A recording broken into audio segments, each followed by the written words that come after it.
Hello and welcome back to F1 Weekly. My name is Ben Wevel and I'm here to tell you all of the biggest stories in F1 this week. If you're enjoying my content, then feel free to like, subscribe, comment, follow or review, and you can share the podcast with any of your friends as it's available on almost all prominent streaming platforms, including Apple Podcasts and Spotify, all linked below. Now let's get in to episode 18.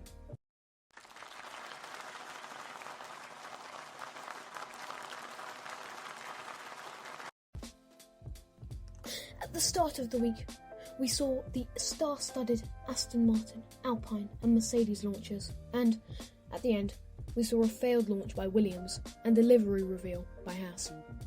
Not exactly as dramatic as I might have expected, but let's start with the ill-fated launch of the Williams Challenger, the FW43B. Unfortunately, the big statement that was attempted by the new leadership team managed to fall flat on its face, though through no fault of their own.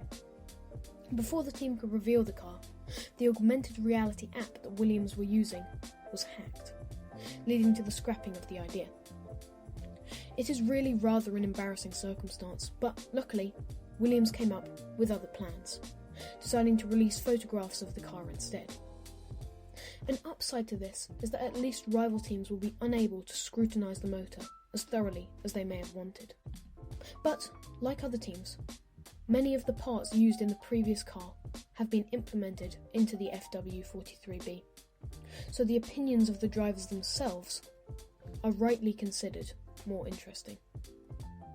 George Russell was reasonably honest with his answers, saying that he wants to fight with Haas and Alfa Romeo at the minimum, not setting his sights too high nor too low, which leaves wide room for change, which he acknowledged later in his interview with F1.com, describing the goal as realistic, but hoping to one day slip back into the middle of the pack.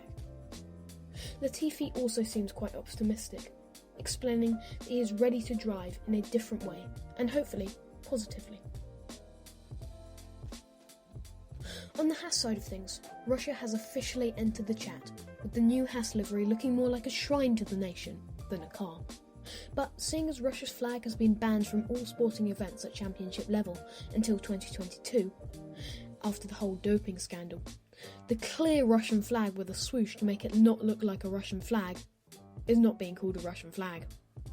The flag is on there in the first place, by the way, in support of their title sponsor, Uralkali, which is part-owned by Nikita Mazepin's father.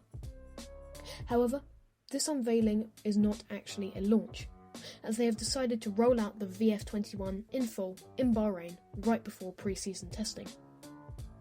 After the unveiling, an interview was conducted with the Haas drivers, with Nikita Mazepin reflecting on his huge mistake. This was, of course, when the F1 rookie posted a video to social media on the 9th of December 2020. The actions portrayed in the video were described by Haas themselves as abhorrent, and as such I do not want to repeat them in my podcast. Since the event, he has faced vast media backlash, with the We Say No to Mazepin campaign taking flight. This has also led to many looking at his former motor racing career, and debating over whether he even deserves his seat.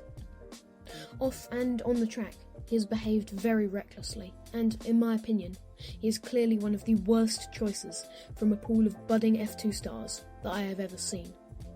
Money really does make the world go round, I guess. Nikita's behaviour may have been snatching the headlines, but my only hope is that it does not detract from Mick Schumacher's actual talent. The German is clearly ultra-confident about the pressure that the Schumacher name brings, saying, "I am very happy to carry the surname, and very happy to carry that back into F1. I'm very proud of it.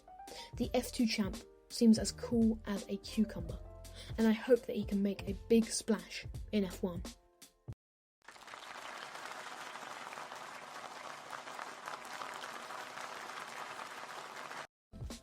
News from the F1 admin board this week, as tickets for the recently vaccinated in Bahrain have been released.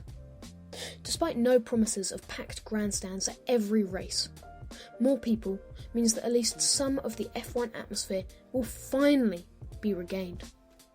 Who knows, maybe by the time we're at Monza, we can have the Tifosi in all of their heavenly glory, acting like a bunch of maniacs again.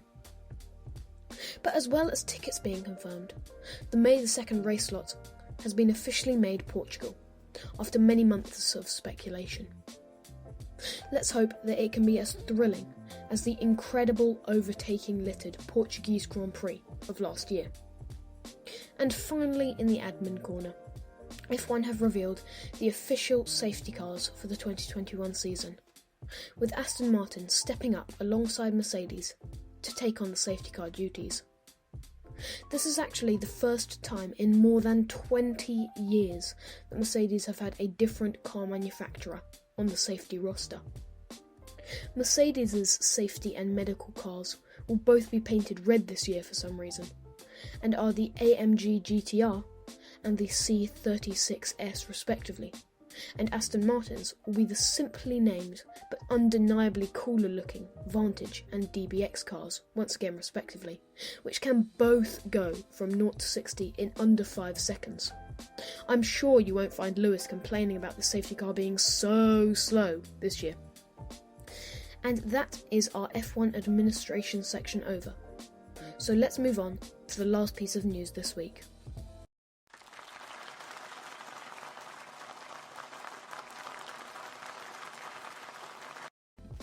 Finally, on Thursday the 4th of March, Lance Stroll and Sebastian Vettel both completed a shakedown of the Aston Martin Challenger for 2021, the AMR21, at Silverstone.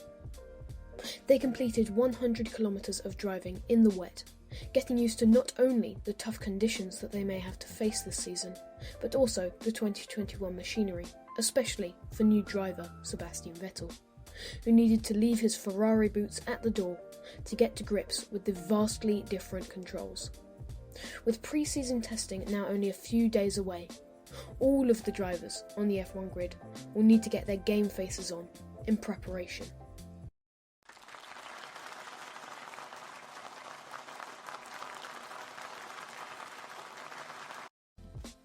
Thank you for listening to F1 Weekly. I hope you enjoyed, and if you did, feel free to like, subscribe, comment, follow, or review, and I'll see you next time for some more F1 news.